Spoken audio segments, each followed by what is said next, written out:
Hi, everyone. I'm Glenn Howard, and thank you for joining another episode of Stealth War Flyover, the Jamestown video series, where we check in with the retired Brigadier General Robert Spalding, author of Stealth Wars, who will discuss with us in a periodic series of webinars about the current state of U.S.-China relationship. Rob, thank you again for joining Stealth War Flyover. Thank you. Great to be back. Well, I know there's a lot of things happening in the world related to China, and first of all, there's a lot of news going on about the fact of issues kind of concerning hostage diplomacy. And that is concerning the fact that earlier this year, the Justice Department arrested a Chinese national with affiliation with or links to the People's Liberation Army. This has kind of created some concern that possibly this may lead to some type of tit-for-tat response by the Chinese in a sort of Chinese hostage diplomacy. How do you perceive that happening? And I mean, do you think now that this is, what do you think is happening in China in response to this? Do you think they'll retaliate against the United States?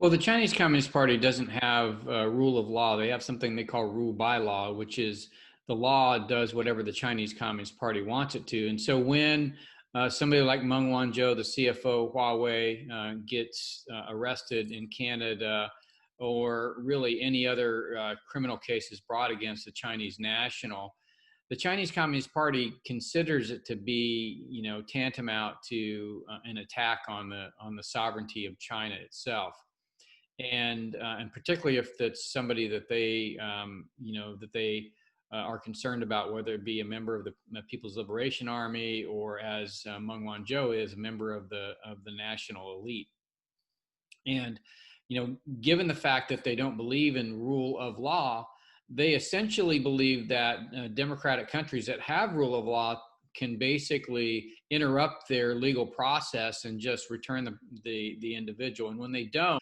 and those people continue through the legal process, then the Chinese Communist Party sometimes takes hostages, as they did in the Meng Wanzhou case. They've recently taken hostages of American industry executives. I believe one was from Koch Industries, actually was taken hostage this year. And so I would be extremely concerned if I was working or traveling in China, particularly if I had something to do with business in this environment. So it's a challenge that we saw when I was at the embassy. We would get, for example, military members transiting through Shanghai as they were changing flights, maybe to go to Tokyo.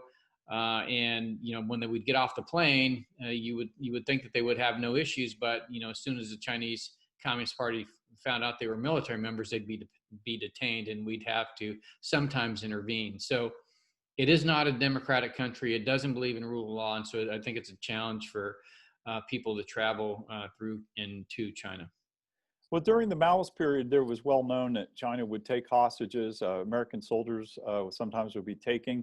And one can't see this kind of going back to something similar during the Maoist period, but do you think that this, by taking an American businessman, that it's kind of going to a different type of form, because the person that was arrested by the Department of Justice was affiliated PLA researcher, so one would think that they would retaliate likewise against something similar in the U.S., but instead, as you point out, they took someone from Koch Industries. So is this just you think going forward going to be kind of their style and approach to dealing with this?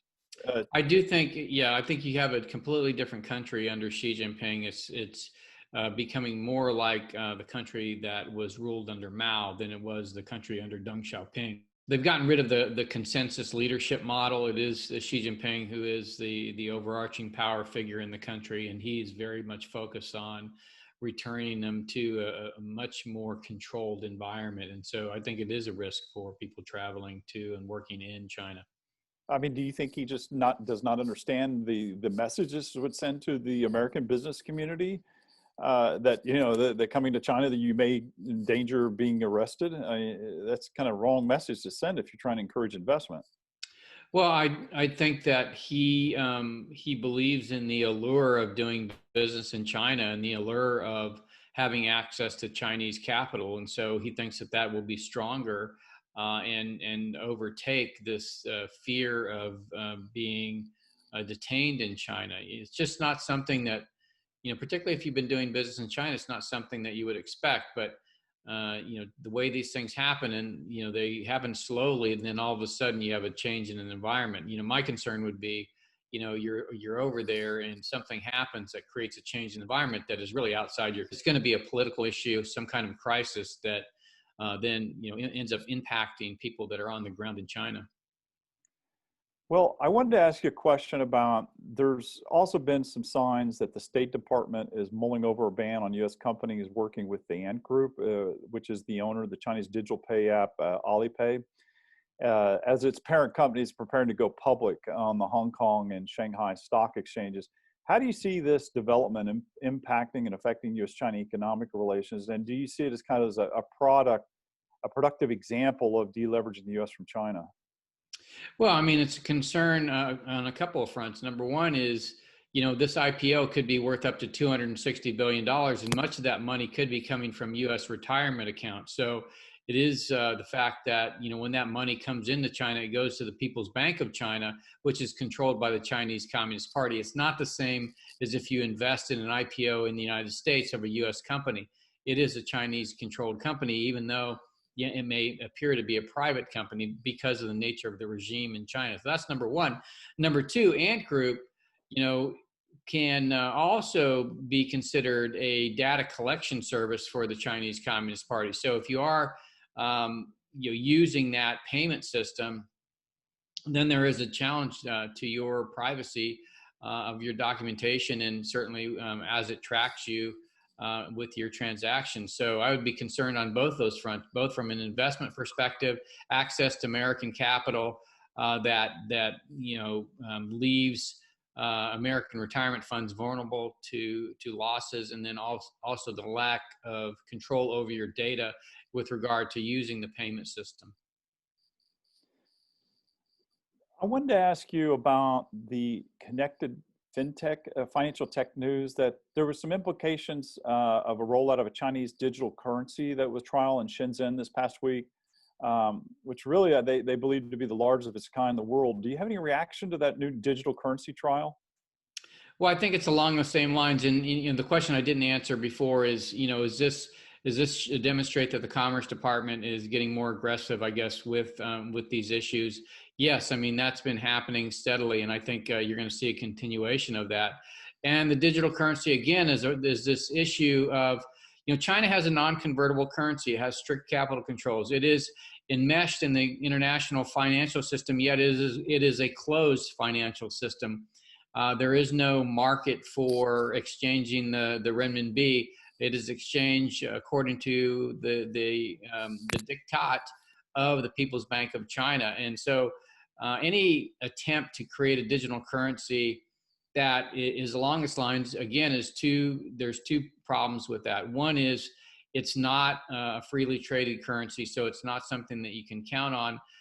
Number two, it's going to come with data collection that goes along with it. So it is, in essence, an opportunity or an attempt by the Chinese Communist Party to get around the fact that the U.S. dollar is a medium of exchange and a store of value around the world. And so they want to get out from under that, because that gives the fact that the dollar is a medium of exchange and a store of value, it gives the Treasury Department a lot of power in international finance, because it can impose sanctions on banks that are trading in U.S. dollars. So this is something the Chinese Communist Party, the Russians, and others have been trying to get out from under.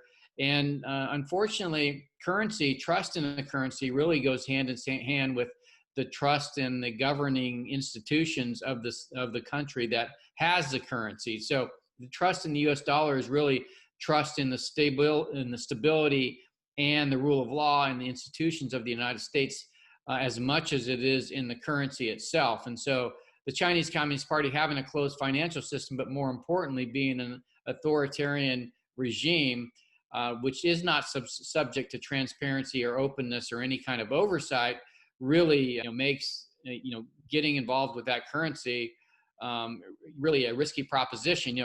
The renminbi, I think, has less than 2% of the global transactions in the international market. So It's not widely used as a medium of exchange.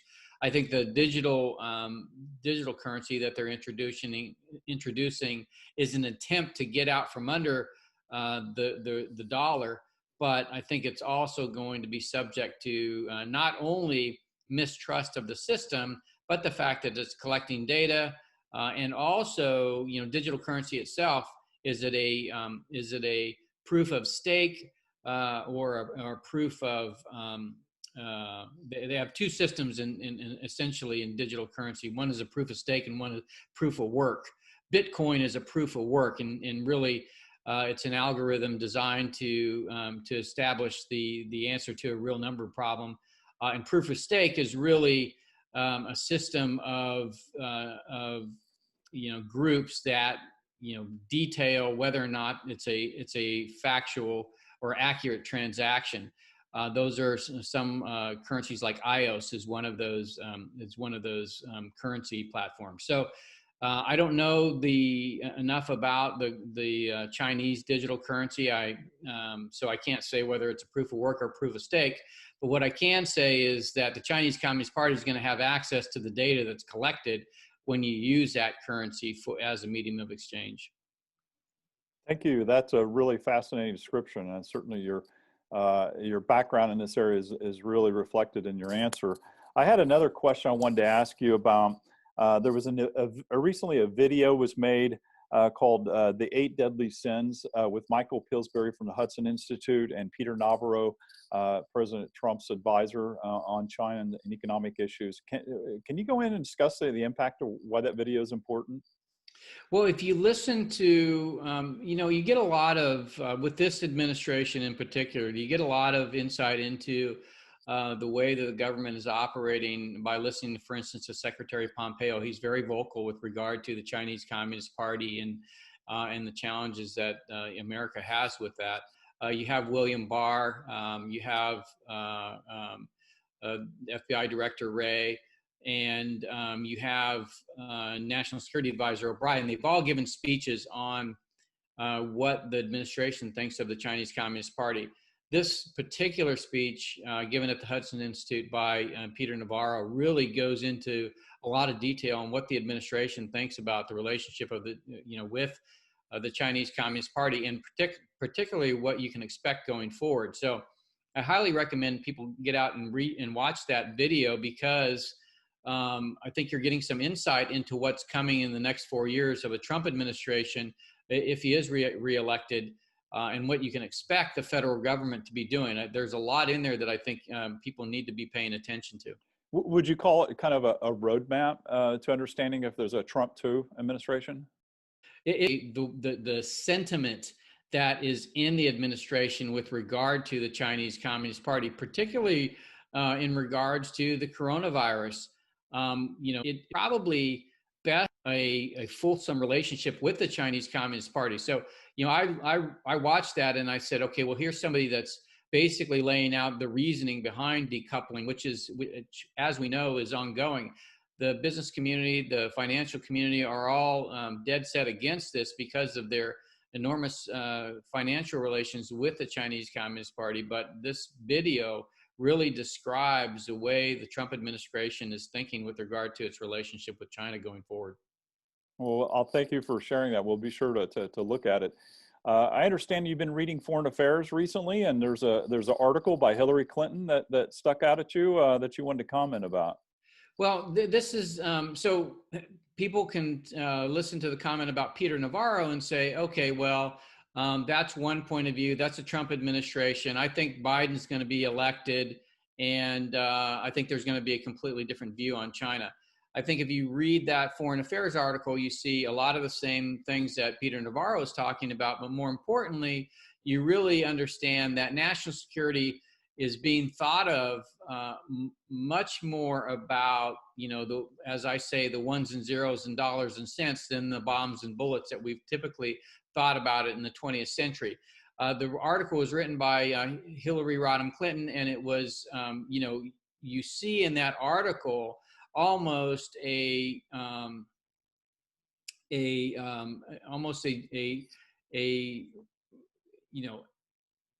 case, she's laying out the case, as I read the article, to be Biden's Secretary of Defense. She's defining national security in the 21st century as much more about this economic, financial, and informational competition with the Chinese Communist Party than it is about the wars of the Middle East. And it really is staking out in many ways, kind of, as Kissinger talks about, we're in the foothills of a new Cold War, and she's staking out kind of the position of how we should look at entering into this long-term competition with China.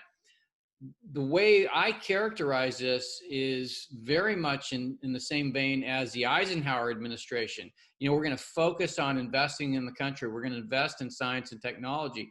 We're going to use the military for deterrence. We're not going to, overly spend. She's calling for massive cuts in the defense budget.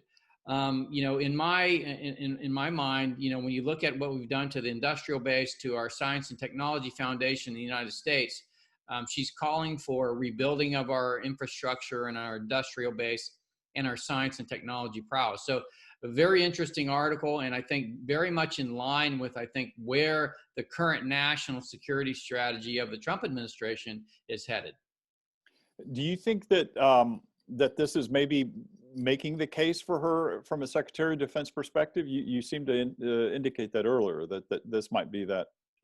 I could not take any other point out of that article other than she's making the case for her to be the Secretary of Defense if Biden's elected. That's what I took out of that article. Highly recommend that people read it, because this is not a it's different from the mainstream view, but it's a view that's coming into increasing favor because of the challenge we've gotten ourselves into with regard to our infrastructure and industrial base, and certainly the technological and scientific lead that the Chinese have opened up over the United States.